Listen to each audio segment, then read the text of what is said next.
Chelsea. This is my first video log for a YouTube station.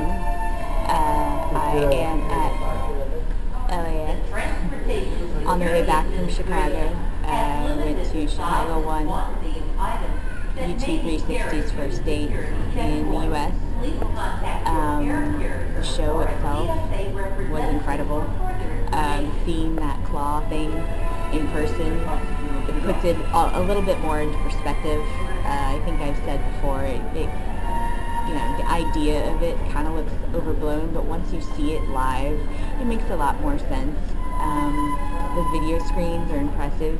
I mean, I've never seen anything like that before. So even that, it beats out Pop Mart, I think, quite a bit by, you know, effectiveness for the video screens. I mean, having a big, huge video wall is one thing, but this was much, much different, much cooler, I think.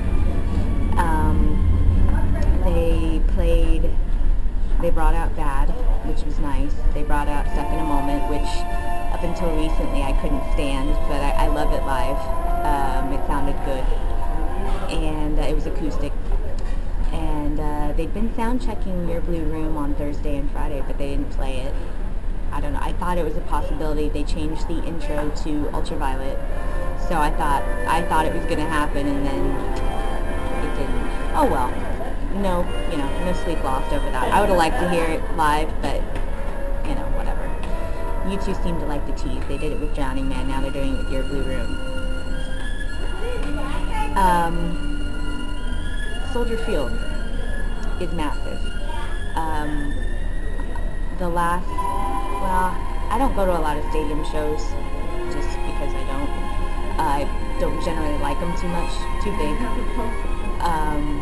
I went to Pop Mart in Jack Murphy Stadium, and that was quite large. This seemed much larger to me, and very poorly planned. I arrived in Chicago at 11:30 on Friday night. My friend was already there, and she went and got us wristbands because there had been fans out there doing the wristband situation since Thursday night. And I said, go get us wristbands. So she got us wristbands. We were number like 247 and 248 or something like that. So I thought, oh, swell. Well, we can get a good spot with that number, you know. And we went down to the arena or stadium at about 4 o'clock in the morning, 4:30, whatever.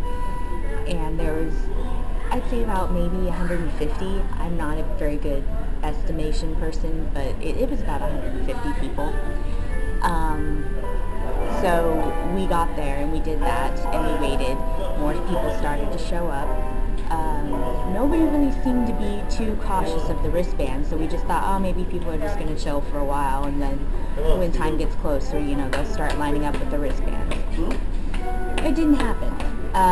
We got fortunate enough to be under the footpath, which was shaded, so I didn't get sunburned. There was a lot of sunburned people, very hot, you know, in the sun.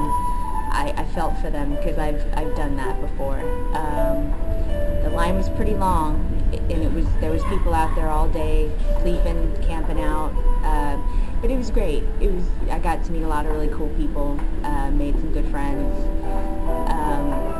You know, just it's, you know, U2 fans are like a tribe, so we all have one thing in common, and we all come from different walks of life, so it's kind of cool. But anyway, so about 4 p.m. The security started making moves towards letting us in. Well, they let us in at about 4:30, and of course people are running upstairs. They're, you know, security's yelling at us to slow down. I mean, you're not going to really get people to slow down too much. And then it was hurry up and wait. Basically, they had us shoved in one area because the band, quote unquote, wasn't ready to let anybody on the floor. So we waited shoved up against one area with, I mean, you know, mass hysteria of people to get our tickets hole punched. I don't know why. and then to get our wristbands, well, they're telling us to run in line or walk in lines rather, and of course that didn't work. People were knocking over barriers and smashing others, and they were telling us to back up, and there was nowhere to go.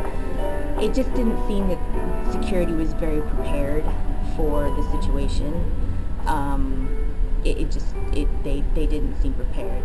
So once I ditched my friends and said, I'm gonna go and get a rail spot where we had determined.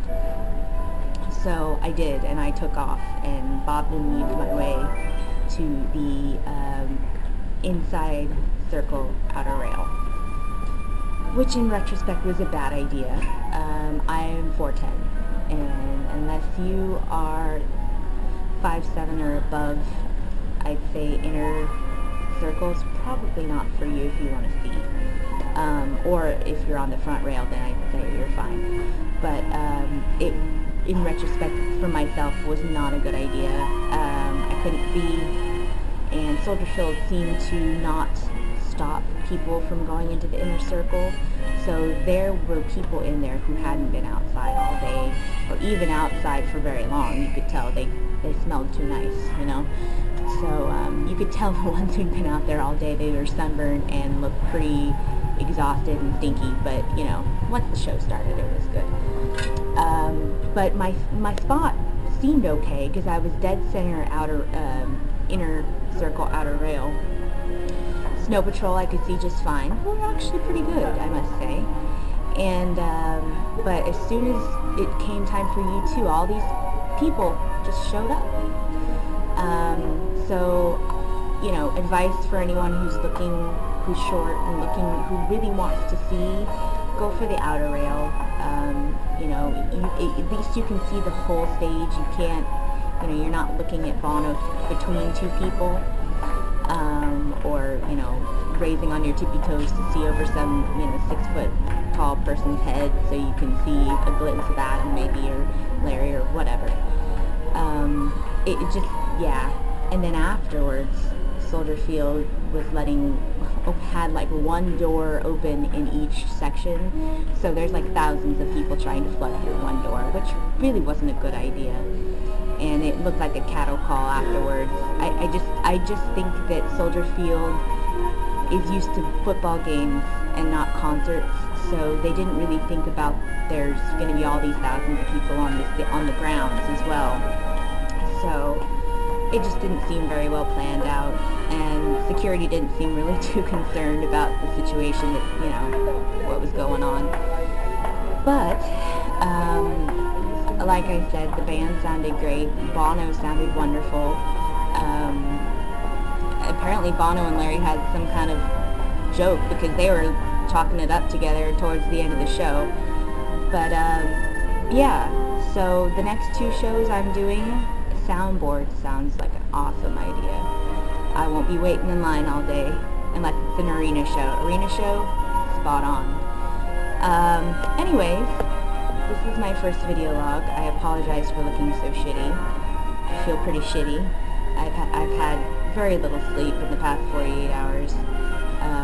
And I've also done this video log 3 times because I can't seem to get it right.